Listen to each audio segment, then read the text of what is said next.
Dear Patriots, before the news starts, please subscribe to our patriotic channel by clicking the subscribe button. Give us a thumbs up to this video. Don't forget to leave your opinion below in the comments section. Share the news on Facebook and Twitter so you friends see it. Thank you. Trump just gave the signal to our nuclear bombers. Look where they are flying soon. For the first time since the Cold War, the U.S. will put its fleet of nuclear B-52 bombers on 24-hour alert. This is coming directly from the Chief of Staff John Kelly. This is in response to Putin and North Korean aggression.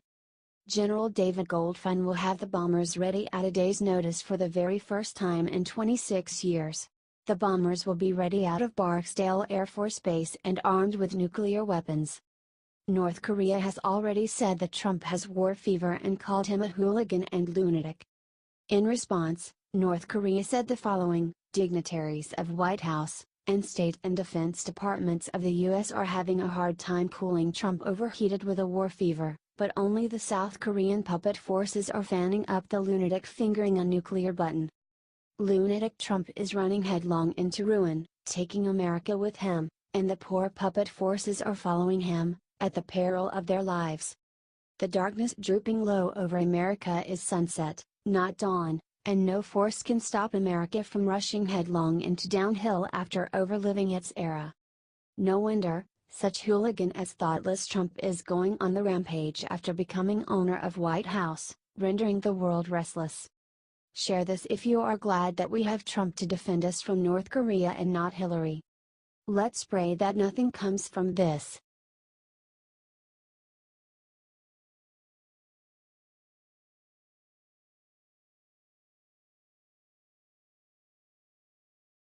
After Gold Star widow attacked him this morning, Trump hit back with his ultimate weapon. The widow of Sergeant Law David Johnson was one of the 4 Green Berets killed by ISIS in Niger this month. For the first time since her phone call with President Trump that Frederica Wilson listened in on. The president has been in a chilling fight with Congressman Frederica Wilson about the call in which Wilson said that Trump told Myshia Johnson that her husband knew what he signed up for. Wilson is a family friend of the Johnsons and was in the limo with during the call when the widow was on her way to the airport to pick up her husband's body. Trump called the Master Sergeant on his cell phone and pulled over to the tarmac at Dover Air Force Base to pick up Sergeant Johnson. Johnson put the president on speakerphone so everyone could hear. According to her, he knew what he signed up for, but it hurts anyway. I heard him stumbling on trying to remember my husband's name, and that's what hurt me most. Because if my husband is out here fighting for our country and he risks his life for our country, why can't you remember his name? And that's what made me upset and cry more, she added. This widow is making her husband's death political, and it is really sad. It is sad that her husband died, and it is sad that he cannot rest in peace.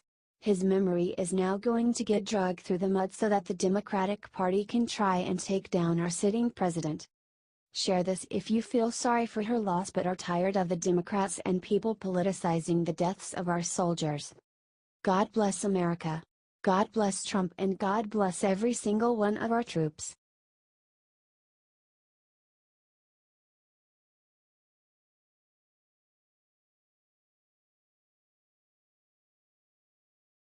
This Brigadier General just muzzled Frederica Wilson with these 4 words.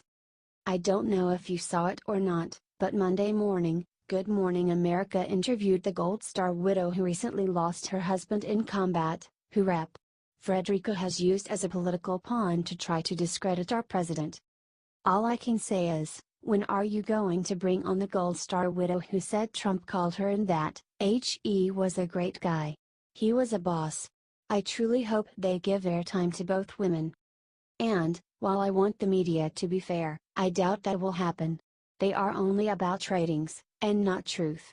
What I really hope they'll do, is what Brigadier General Anthony Tata recently said: the idea that we're continuing to use theses, sick, military killed in action combat deaths as a political weapon is appalling to me, so I think everybody needs to put down the shovel on this one. In his recent interview, he was specifically referring to Frederica, saying, I think the bigger question is, Why are we allowing a congresswoman to stand on the backs of 4 dead soldiers? Why are we continuing to dig this hole? And I thought there might be one last refuge of reverence here, and that's military deaths. That's right, he accused her of standing on the backs of the soldiers recently killed in Niger. What a compelling image, and it's exactly right. Do you agree with the Brigadier General? If you do, please share everywhere, and comment "Get off their backs, Frederica." H.T. The Daily Caller.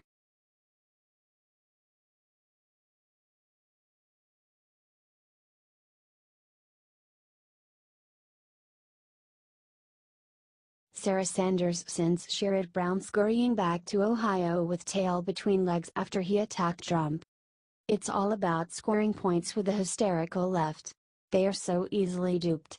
They literally cheered on blindly as the Democrats and Obama led this nation to the brink of ruin. So duping the liberal base is not a new phenomenon. And it was always easy. But it was never this easy. They don't even have to try anymore. They used to have to carefully craft their lies. Now they can simply spend 3 minutes making up some story about Trump and blast it out on one of the anti-Trump networks, and boom, it ignites the liberal base into another round of their patented phony outrage. It is actually funny to watch. If it weren't so dangerous. That is why we thank God for Sarah Huckabee Sanders. She does not suffer fools. She defends the president with grace and poise and elegance and class. And a touch of humor. And sometimes, not often and only when the situation calls for it, like it did with what Sherrod Brown said about Trump, with a touch malice. Senator Sherrod Brown, who is up for re-election in 2018, said on CNN, "I agree that, former White House strategist, Steve Bannon is a white supremacist, and, current staffer, Stephen Miller seems to be. And I know that studies have shown that they have their allies sprinkled around the White House." An annoyed Sarah Sanders rushed to work on her day off, and her response sent Brown scurrying home to Ohio, where he will have to face the voters in 2018. Good luck, buddy. Senator Brown's comments are outrageous and slanderous, Sanders told the New York Post. The non-stop name-calling from the left continues to show an inability to build consensus and fix the problems ailing hard-working Americans. Senator Brown needs to understand that when he calls out public servants who are part of the Trump administration, he is indicting the voters in Ohio themselves who overwhelmingly voted for the president's agenda.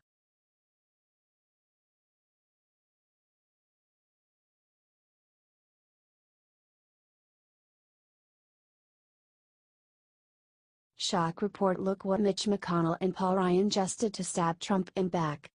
In an interview on Fox News Sunday, GOP Rep. Ron DeSantis announced to Republican leadership had been blocking him and other people from investigating the Clinton Uranium One deal. According to Fox News, the House Oversight Committee has finally started looking into the Obama deal with a Russian-backed uranium firm with Rep. Ron DeSantis. DeSantis then said he has spoken with a confidential informant on the matter. You can watch the video below. Clinton was Secretary of State when the Uranium One deal was made and received donations to the Clinton Foundation around the same time.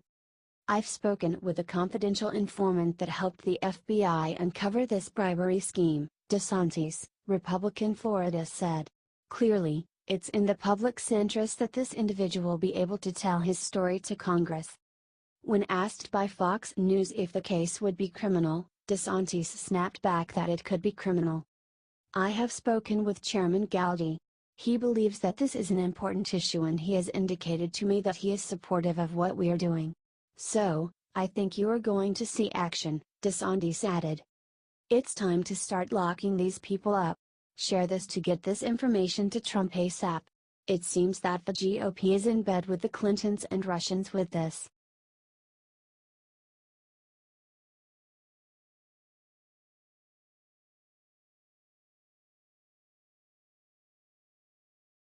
Karma's a BTCH what was just leaked from the Mueller investigation has John Podesta shaking in his boots.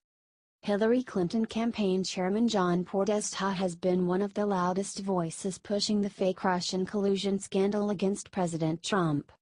Now it looks like the tables have turned and Podesta is now the target of Robert Mueller's Russia investigation. A new report shows Robert Mueller is looking into the Podesta Group, a group co-founded by John Podesta and headed by his brother Tony Podesta. The Podesta Group lobbied for Russia's largest bank, Sberbank, and was paid a whopping $900,000 for their lobbying. Sberbank is the Kremlin. They don't do anything major without Putin's go-ahead, and they don't tell him no either, explained a retired senior U.S. intelligence official. That's not all. The busy Podesta Group also represented Uranium One, a uranium company acquired by the Russian government which received approval from Hillary Clinton's State Department to mine for uranium in the U.S. and gave Russia 20% control of U.S. uranium. Visitor logs reveal that Tony Podesta visited the White House at least 114 times during the Obama administration according to White House visitor logs, and was said to have had special access to the administration through his brother, John Podesta, while lobbying for various pro-Kremlin interests. If that wasn't bad enough, in March of this year it was revealed that the Podesta Group forgot to register as a foreign agent for their work with Sberbank. The group violated the Foreign Agents Registration Act. FARA states Americans who lobby for foreign governments, leaders, or political parties must disclose their activities with the Justice Department, and the Podesta Group did not. It's clear that the only collusion with Russia has come from the Hillary campaign and her chairman John Podesta. Their corrupt actions were bound to catch up with them someday, and that day is finally here.